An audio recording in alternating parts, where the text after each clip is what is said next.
Hey everyone, welcome back to my channel.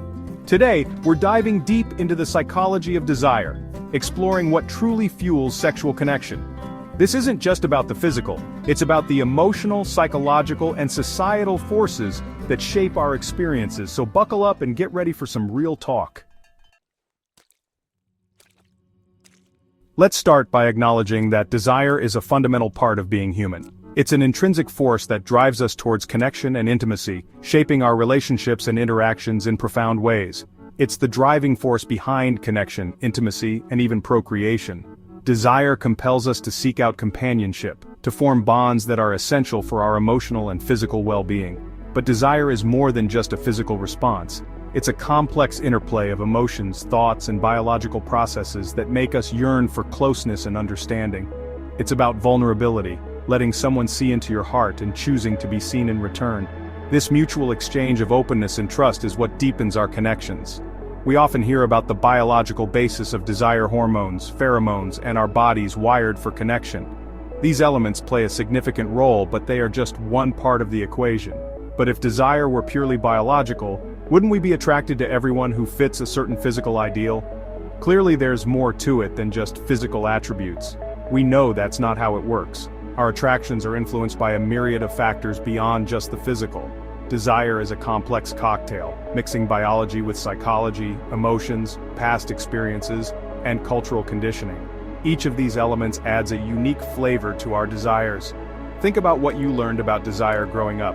The lessons we absorb in our formative years shape our understanding and expression of desire. Were you taught to repress it or embrace it?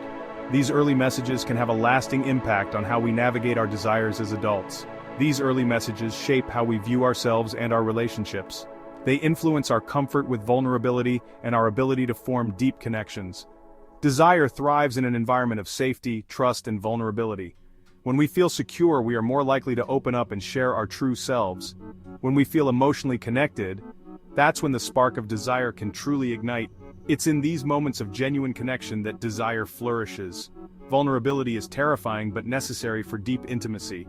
It requires us to step out of our comfort zones and take emotional risks. It requires emotional courage, showing up authentically, and risking getting hurt. But the rewards of such bravery are immense. The payoff is a level of intimacy and connection that most people only dream of. It's a profound bond that brings immense joy and fulfillment. It's about being fully present with another human being, embracing the messiness and beauty of it all. This presence is the foundation of true intimacy. So the next time you feel that flicker of desire, pause and tune in. What's fueling that spark? Is it a genuine connection or something else? The more we understand desire, the more equipped we are to cultivate healthy, fulfilling relationships. By embracing the complexity of desire, we can build deeper, more meaningful connections. Let's get real. Desire often starts long before we touch another person. It's a spark that ignites in the mind, fueled by our thoughts and emotions. It begins in our minds, where our fantasies and desires take root, in how we think and feel about ourselves and the world around us. Our self-perception and worldview play a crucial role in shaping our desires. Desire thrives on novelty, intrigue, and the excitement of the unknown, and the feeling of wanting to know more. It's the curiosity that drives us to explore and discover. Think about the early stages of a relationship, when everything is new and exciting, and every moment feels like an adventure. When everything is new and exciting, you're constantly learning and experiencing new things together.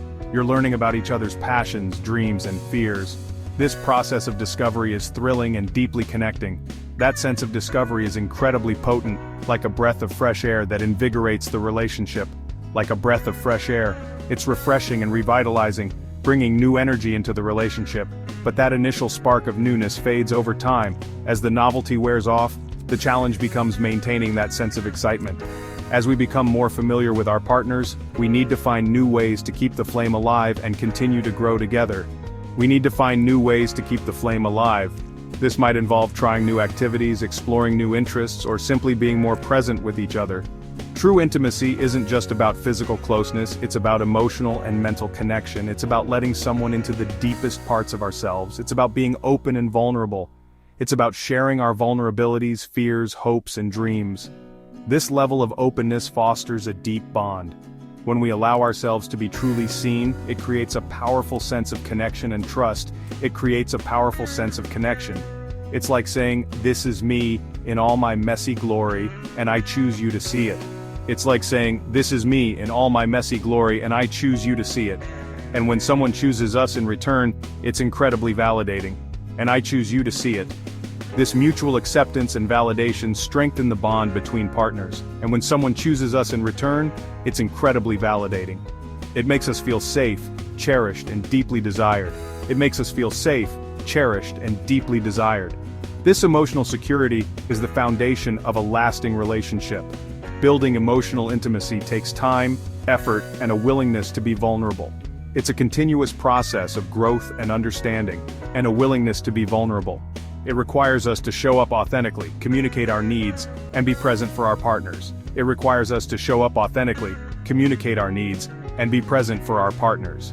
This means being honest about our feelings and listening with empathy, and be present for our partners. It's about creating a safe space where both partners feel comfortable being their true selves. It's about creating a safe space where both partners feel comfortable being their true selves.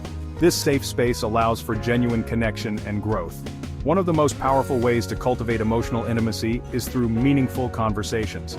These conversations deepen the bond and understanding between partners.